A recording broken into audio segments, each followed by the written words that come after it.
All right, what is up, guys? Welcome to the Lumia Sports Podcast. Here we are, instant reaction from Week 16 in the NFL. Just the Sunday games. For the Saturday games and the Thursday games, we will have a video for you, but I did want to touch on what is going on right now. Now, the only game we haven't seen yet is Colts 49ers, which happens Monday night. But a crazy week. You got Trevor Lawrence going out there, beating Bo Nix and the Broncos. You got the Steelers, just everything going on. DK throwing punches. Mike Tomlin reaching his 9th win. You got Drake Maye looking fantastic on Sunday Night Football while Lamar leaves the game. And other things. The Bills barely winning. But the first thing I wanted to touch on real quick was the standings in both conferences, just because now we are getting down the stretch. Despite the Broncos losing, they are still the 1 seed as of right now. I don't know how those tiebreakers are going to end up being, but at 12-3, they still maintain it over the Patriots, who are now the 2 seed in the conference.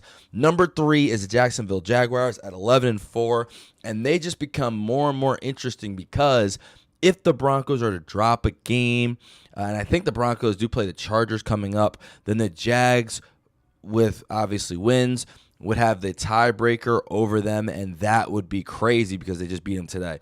Steelers now at 9-6. Tomlin did it again. 9 wins, and with the Ravens a loss. I don't know if they clinched the division, but they pretty much did, in my opinion, at least. So I hope that the Ravens just lose one more game, whatever they got to do, so the Steelers can just get into the playoffs. I mean, I don't hope it, but it's about to happen. Number 5, right now, Herbert and the Chargers, 11-4. That's pretty impressive stuff out of them. Specifically, beat down the Cowboys today, pretty easy.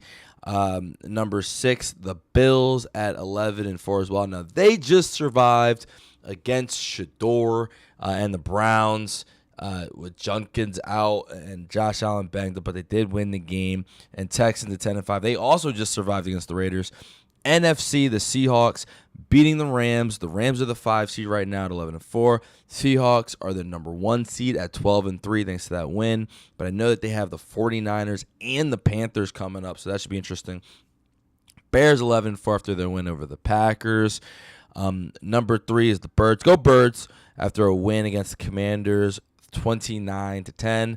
The Panthers at 8-7. We're going to touch more on that game, beating the Buccaneers. Niners, like we said, they didn't play at 10-4. And the Packers at 9-5-1. Thanks to the Lions' loss, they are looking good. So those are all of your playoff teams. And specifically, we got to start with the Jags and the Broncos, man. Trevor Lawrence, that might be the best game I've ever seen him play in the NFL. I saw some good games in college, but I didn't watch his whole college career. So when I saw him in like some spots, I mean, the national championship game against Alabama, he was amazing in that game, but it seemed like they just had more talent. However, I mean, what we saw from him this game, I think it's twofold, and we'll get to the Broncos end of it. But Trevor Lawrence was amazing. 300 yards, 4 touchdowns, no turnovers. Parker Washington had 145 yards, just catching out routes and just going by people. I mean, I think what we've seen right now is Trevor Lawrence with the best coach that he's ever had, at least offensively, calling plays. Like Doug Pearson didn't call plays for whatever reason, in Liam Cohen, and they continue to adjust, get better at things week in, week out. And now this passing game looks as efficient over the last month of football as any team in the NFL. It's definitely up there with them. And I wondered last week, you know what I mean? They put up 48 on the Jets, but it's just the Jets. But over the last month, he's been playing great. And in this game, I thought that the Broncos would win. Got that wrong, but I thought that the Broncos would win because I thought that Bo Nix was just better than Trevor Lawrence. But I just, him with Cohen right now, they're doing it with anyone. It was Jacoby Myers. Brian Thomas doesn't even matter. Travis Hunter's out. And in this game, it's Parker Washington who's just catching out routes, juking people, cooking the entire Broncos secondary.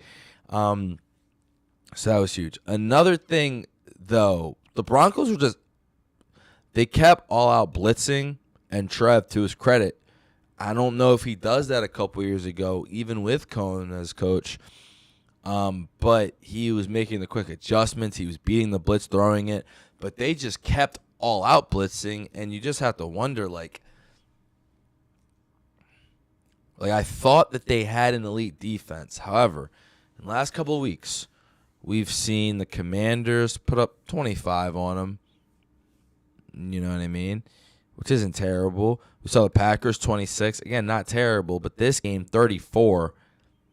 I mean, elite defenses against some of these teams are getting more stops than this, and we pointed out. Well, we haven't pointed out. The whole world's said it, but if you guys don't know, they're number one league in sacks by a large margin. However, I did some research on Super Bowl champions, and recently sacks not as important to winning a Super Bowl as you would think. And the Broncos are almost. I mean, Vance Joseph, he's almost like relying on it. You know what I mean? To a degree, with all these all-out blitzes, and it just ain't working. It did not work this week. I mean, it worked on the Packers. You got some turnovers, but at a certain point, like Trev was it just became easy. He's like, all right, blitz on 3rd and 9, cool. I'm just gonna throw this out route, and it's gonna be right there and open and an easy first down. So that was tough. Also, Bo Nix, they threw it 47 times. This is a lot of that, specifically this week. Teams, I don't know, having to chase points. Now, in fairness, I don't think the Broncos had much options with it because, like, the Jags were just scoring. Like, they kept putting up points toward the middle part of the game. I'd say early, first couple possessions, no one scored. But toward the second, third quarter, when the game started picking up, and the Jags just started exploding. And I think what had to catch the Broncos off guard, which is what caught me off guard, is that they didn't need turnovers early. Bo Nix threw a pick, but it was towards, I think they were already down 34-17 or 31-17. And he almost threw a couple more.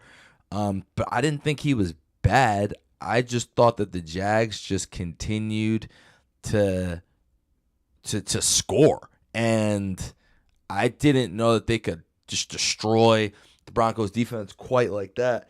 And that was impressive, man. I don't know. Trevor Lawrence has been one of the more confusing quarterbacks that I've seen in my short time of life watching quarterback in the NFL. But I just never know what to make of him. I think I have a read of him like, oh, he's a clown. No.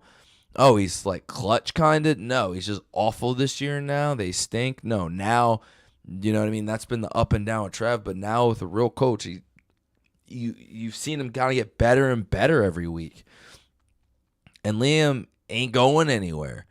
And the Jags, I kind of have to take them. They're 11-4. And it's not just that they're 11-4, but recently they did beat the stuffing out of the Chargers recently, right? Like, yes, Daniel Jones got hurt, but they were en route to beating the crap out of the Colts, and they did. And then this week, the Broncos have beaten good teams. The Broncos just beat the Packers, beaten the Eagles. They've beaten the Chiefs. They didn't beat the Chargers, but they're right there. And the Jags just, in Denver, in Mile High, absolutely rolled them. That was crazy and really impressive. So shout out the Jags. Steelers-Lions, though, I think the Jags is the biggest story. One of the two biggest stories along with Drake Maye. But Steelers-Lions, I think, was the game of the day. Couple of opportunities late where they had chance to score touchdowns and an offensive pass interference. Dan Campbell calling the plays. I just thought it was interesting because it did almost work. They did almost go down the field, score a touchdown, and they did manage to find a way to fight back in the game.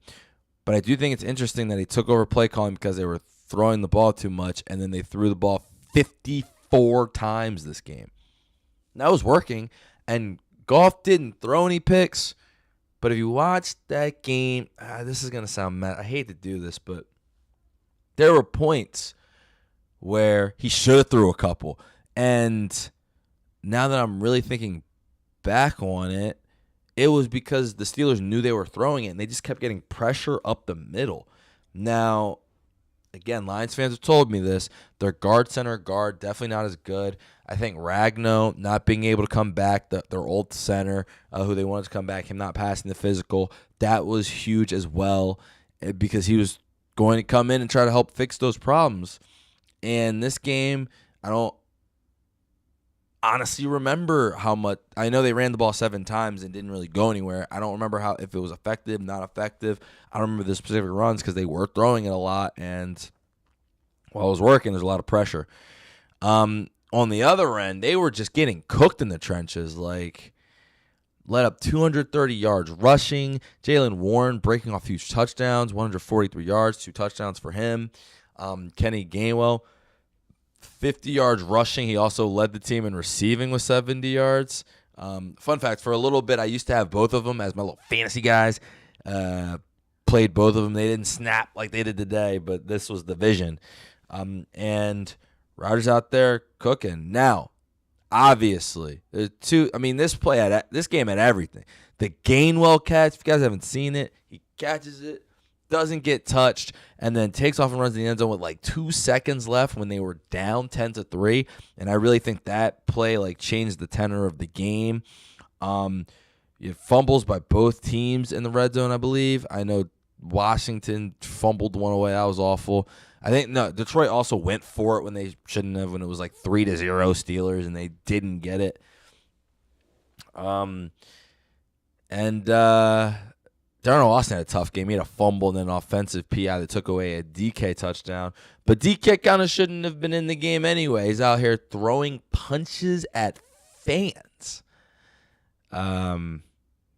Which I don't know how he got that close to the fan, but not really what we want to see. So he might get suspended, but they got the game they really, I didn't expect them to get. I'm not even going to say needed. I didn't. I thought the Steelers were getting in, and I didn't view this as part of the equation. So they were way ahead, and the Ravens just lost, which I thought the Ravens were going to lose. But that was a bit. It's so tough with the Tomlin thing. I want to say it's a big win, but it's more demoralizing to the Lions, as now I think they are pretty much done and missed the playoffs. I think they need the Packers to lose both these games, and they need to win both of these games for the Packers to miss and the Lions get in, and that's the only team that can miss for them to get in. So looking slim and slimmer here for the Lions. And I believe, is this the first time they lost back-to-back games? Because they lost to the Rams. Was that last week? I think last week they lost to the Rams, right? Yeah, last week they lost to the Rams. So back-to-back wins, I think, for the first time in Campbell's head coaching career, or at least in the last couple of years. They haven't lost back-to-back in a while. That was a big thing for them. So just, a little bit of a down season. I don't think they're completely chalked or done in the future, but definitely this year, some tough things. And obviously not having Ben Johnson clearly hurts. Patriots, Ravens, man. Drake Maye was incredible. 350 yards passing. Sorry, my bad. 50, I sold him short. 380 yards passing, 20 more rushing. He had 400 total yards. 400. As the Patriots came from behind, down 24-13. I think that the 400 yards is more impressive, unfortunately, than coming back down 11 against the Ravens, because everyone does it. However, Drake Maye did it tonight. 2 touchdowns, 1 interception. The pick was bad. They were driving down the field. But after that, he was just throwing just unbelievable passes. And it just made me think about this young crop of quarterbacks like Caleb Williams, what he was able to do Saturday night. Bo Nix, what he's been able to do most of the season. I guess even Trevor hitting his little second stride, like his little Sam Darnold, Baker Mayfield point. Jalen's been around. Allen, and really the only guy, I believe, over 30, I want to say right now, really snapping is Stafford. I don't know how old Darnold is. I think he's 28, 29. I'm trying to think off the top of my head. So that is definitely something. Like the quarterback draft hit for the most part the Caleb, Maye, Daniels draft class, and it was needed. And Drake Maye was unbelievable. Stephon Diggs, too, 138. That was crazy. Obviously, the big news for the Ravens, Lamar Jackson left the game with a back injury. Derrick Henry did have 128 and 2 touchdowns. But just the coaching from the Ravens and I thought Huntley played well, but just to not have Derrick Henry in the second to last game of the drive, or a.k.a. the last drive where you can actually run the ball when he just goes down and scores a touchdown, is typical Ravens stuff. And this is what they do under Harbaugh. And I've made videos about it. I'll just say, he should get fired. He should really get fired. I can't even do my good Glenn impression right now. But I asked Ravens fans, do you think he's getting fired? And they said no. And there's plausible, I guess, deniability, Lamar being out. But I don't know, man. I just think it's over, dude. And I just think everyone wants to see a different coach in Baltimore at this point. Lamar does. The Reddit post that I saw talking about all the Ravens players do. They are always hurt. Lamar is, again, hurt. These guys also, by the way, it's not all on Harbaugh, although I do think he should get fired. Henry fumbling the ball. Zay fumbling the ball, which they both do all the time. However, I put something on coaching. Why are we coach up holding on to the football? Henry has never fumbled this much in his career. He just hasn't. So, and a lot of that time was spent with Mike Vrabel for sure. But yeah. So that is definitely I think, sorry, I just got some sound, I think. Yeah, hold up. Was throwing me off. Bang. Sorry, I was getting some YouTube sound. Started playing a video, so I was a little thrown off. But yeah, Diggs, huge game. I think that was big for the Pats, and it's so tough. I can't just keep not saying that the Jaguars are doing things. And the Chargers, by the way, had another good week. They keep beating good teams. The Chiefs aren't good, but the Eagles were good. And the Cowboys aren't good either. But they keep winning. So it's really interesting in the AFC. Right?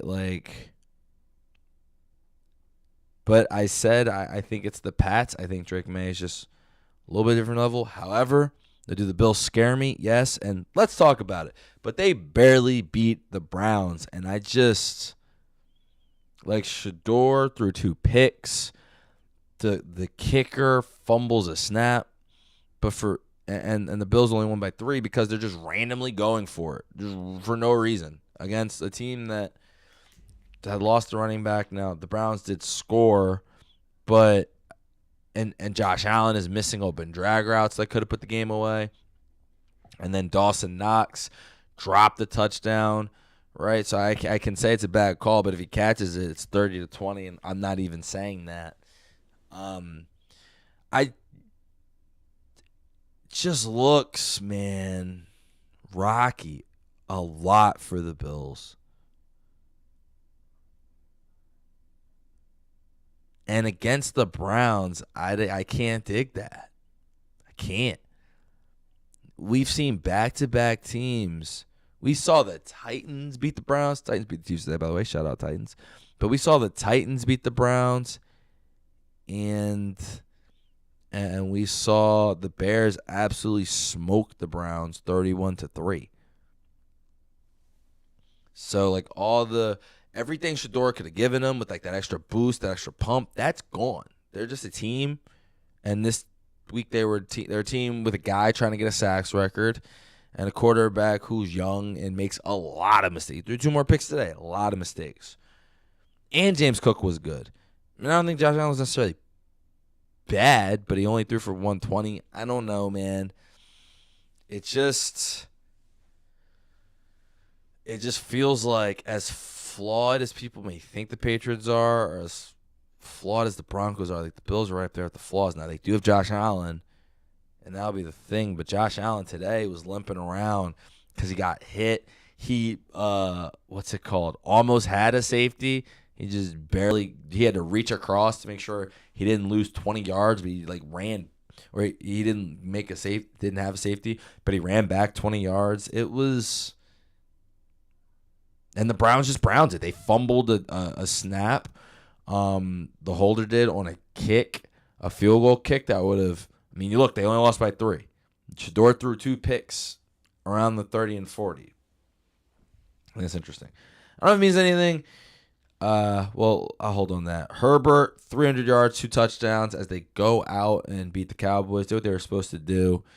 The Cowboys were favored, and Lou was asking me on the preview show, he's like, you don't want to talk about Cowboys Chargers? No. The Cowboys are losers. I'll talk about it now, I guess. No. The Cowboys are losers. They're not good. They lost to J.J. McCarthy last week. No, we don't need to talk about how we're all taking. Now, it would have been a cool one to put into our pick so we could all get it right because my guy, I mean, I don't know why the Cowboys are favored against anyone. And when they're like literally one game away on either side from being out of the playoffs, and specifically why they're favored against a Chargers team, which I think over the last 2 weeks had beaten the bets. I think the Eagles were favored and they beat them. The Chiefs were favored, and me, Tony, and Lou were just on air like, well, Lou believed in the Chiefs, but me and Tony were like, well, why are the Chiefs favored? They're not. They don't win games. Same thing with the Cowboys. So, the Chargers team definitely interesting, 11-4, and if they can just stay in that 5 spot, I don't think you want to be in the 6 right now. I'm not even sure that you're scared of the 6. No, I don't think you want to be in the 6th seed and have to play the Jags. I don't. They're on fire. So I think the 5 seed now continues to ratchet up in importance. And actually, now that I think about it, with the Chargers continuing to win, they're actually 11-4, and the Broncos are 12-3. And the Chargers beat them the first time. So the Chargers can still win this division, get home field. I think the first two would be tough because the Jags beat them. So the Jags would be the Jags are, this is crazy. We're really like a couple. Now, I think the Patriots schedule is weak, but wow, that is crazy. If the Jags went out, they're going to be the 2 seed at least because the Chargers and Broncos, one of them has to lose unless they tie. So if one of those teams, but that doesn't make any sense. If the Chargers won, the Jags would be the 2 seed, but the Broncos could just keep winning and stay 1 game ahead of the Jags. Don't worry, we figured it out. We figured it out. So I mean, great day of football. A lot of fun. Give me 1 sec. I'm going to see if I missed anything that I wanted to talk about. I know Jackson Dart didn't throw the ball at all. We know that Brissett's going to throw the ball. I was telling someone I was nervous about the Cardinals beating the Falcons, although they had the spread at 8, so they won the spread by a point. But I was like everything the Cardinals do just makes me nervous in general. Oh, Shuck. Tyler Shuck. Shout out Shuck, man. He came out there 300 yards. Hey, man, the Jets are following the plan. They're now 3-12, just letting these other teams win these games with Brady Cook out there. But 32 for 49 for Shuck, 308. Oh, they had Taysom Hill run it 12 times? Yo, and he threw a touchdown? What were they cooking? Were they just like, Shuck is going to throw it and he's going to run it? Olave, 10 catches, 150. I might have to watch that, bro. How did Taysom Hill get 12 carries? That's wild. Yeah, Burrow cooking. The Raiders, Genty had a couple of explosive plays. He had a 60-yard touchdown catch, 51-yard touchdown run. However, the Texans go out there, win that game, like we talked about, to stay at the seventh seed. And they've also won 7 in a row. Just looking right now, Stroud, 23 for 35, 187. 23 for 35 is kind of wild. 187, 1 touchdown, 4 rushes, 0. Jeez, man. Nah, that's bad. He didn't get sacked. This offense is just very inept. because like the Raiders stink at kind of everything. So that's Texans offense, like we've seen it not be able to move on teams before. But yeah, great week of football. Thank you guys so much for watching. And shout out, you know what I mean? Shout out Trev. Shout out Drake Maye. It's my guy. I think he's kind of slowly creeping in the MVP race. I don't know. But you know what I mean? And shout out Bryce Young. We didn't even talk about it, man. Bryce Young. I skipped over it because I wanted to do the Patriots one first. But yeah, the Panthers beating the Bucks 23-20 to now be first place in the NFC South. And Bryce Young, I mean, hey, look, I said he's Bryce, Caleb, and this game, he hasn't had a lot of opportunities, but even I think in the first year Drake Maye did it, and this Drake Maye, like these young guys are clutch. Like Bryce Young now with his 6th fourth quarter comeback, tying Caleb Williams and one other guy, Peyton Manning, for most fourth quarter comebacks under 25. That's ridiculous. If he's under 25, I don't know I think he still is. But he's had 12 in his career, and they said 12 of his 14 wins in his career are come from behind victories because he's on the Panthers. So I thought Bryce was better than Stroud. He's having to, I would say, carry a little bit more of the load. I know that they only scored 20 points, the Bucks did, but that defense was getting pieced up a lot by an offense a scheme that shouldn't really piece you up, but they got the stops when they needed. And then at the end, Baker throwing a big pick. That was huge. So yeah, big win as well for the Panthers. They still do play the Bucks again, and all the playoff predictors have them under 50% because they have to now beat the Bucks in Tampa Bay. They are a much better home team throughout the season. So we shall see. But again, thank you guys so much for watching. Hey, look, if you're here in about 10, 15 minutes, I'll be playing Madden. Hopefully I win that game. We're going to have some videos up, some reviews up of some of the Thursday, Saturday games, and we'll see what we can do about the Sunday games. But again, thank you guys so much for watching. Glad you enjoyed. Go Birds.